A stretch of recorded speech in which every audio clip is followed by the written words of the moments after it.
Shahidullah academy প্রাক্তন ছাত্রছাত্রী পরিষদের পক্ষ থেকে যে আয়োজন আপনি করেছেন সকলকে আমার আন্তরিক ধন্যবাদ। উপস্থিত যারা আছেন তাদের প্রতি আমার ধন্যবাদ এবং কৃতজ্ঞতা।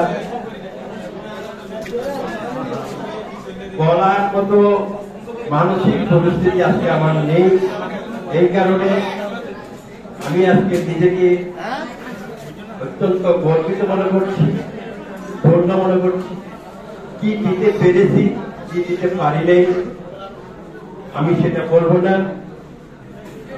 শুধু এইটুকু বলবো এখানে যারা উপস্থিত আছেন 50-এর নিচে যারা আছেন এরা এদেরকে আমি তুমি বা তুই করে সম্বোধন করি, আর তুই করে সম্বোধন করতে আমার একটু ভালো লাগে, খুব কাছের মনে। কি করতে পেরেছি সেটি আমি জানি না, তবে আমি এই জন্য আমার নিজেকে অত্যন্ত সৌভাগ্যবান মনে করছি।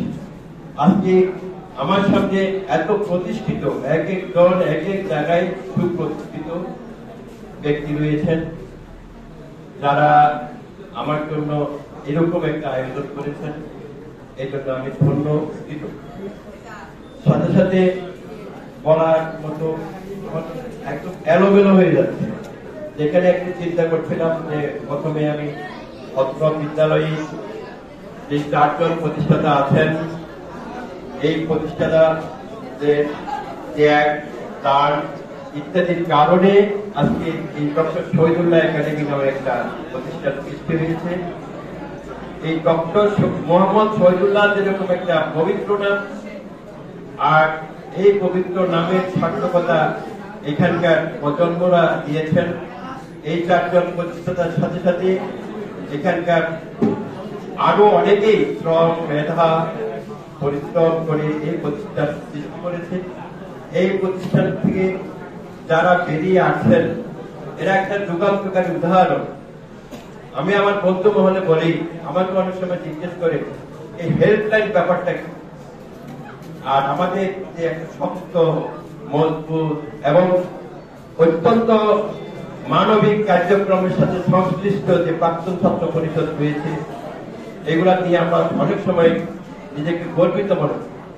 কারণ এই একটা পবিত্র শিক্ষা প্রতিষ্ঠান বলতেই পবিত্র, তার থেকে তো আরো একটু ভিন্নতর মনে হয়। এই কারণে দেশে তো অনেক মাধ্যমিক বিদ্যালয়, প্রাথমিক বিদ্যালয়, বিশ্ববিদ্যালয় রয়েছে, কিন্তু এই ডক্টর শহীদুল্লাহ একাডেমি যে কার্যক্রম গুলো, এটা সত্যি নিজেকে গর্ববোধ করার মতো। আমরা যারা আছি এই বিদ্যালয়ে শিক্ষকতায় পেশায় আছি, এখানে হয়তো আরো বেশি আরো প্রতিষ্ঠিত মানুষ সৃষ্টি হতে পারত, তারপরেও যেটুকু আমরা পেয়েছি ওনারা ওনাদের নিজের অবস্থান থেকে, নিজের ব্যস্ততা থেকে, নিজের রক্তের অর্জিত অর্থ থেকে এইভাবে কার্যক্রমগুলো চালিয়ে যাচ্ছেন। এখানে উপস্থিত যারা আছেন এরা সবাই জানেন, সেগুলো বলার অবকাশ রাখে না।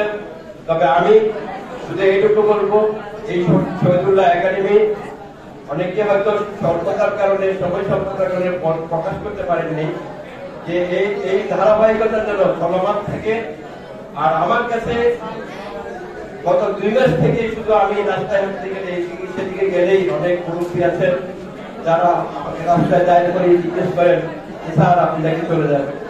এই চলে যাব এই কথাটা আমি আমার মুখ থেকে খুব সম্ভবত এমনই বলছি।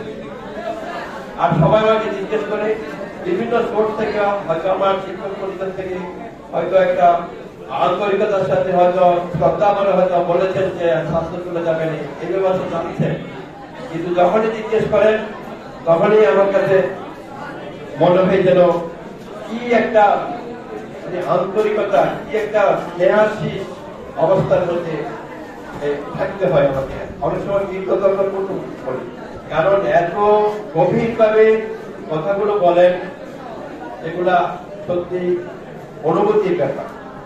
যাই হোক, সময় সুযোগ হলে হয়তো কথা হবে আরো। আপনারা এই আয়োজন করেছেন, এই আয়োজনের জন্য আমাদের অনেক আমি কৃতজ্ঞ, ধন্যবাদ। বলে আমি আমার বক্তব্য শেষ করছি। সবাইকে ধন্যবাদ। সবার সুস্বাস্থ্য দীর্ঘায়ু কামনা করি।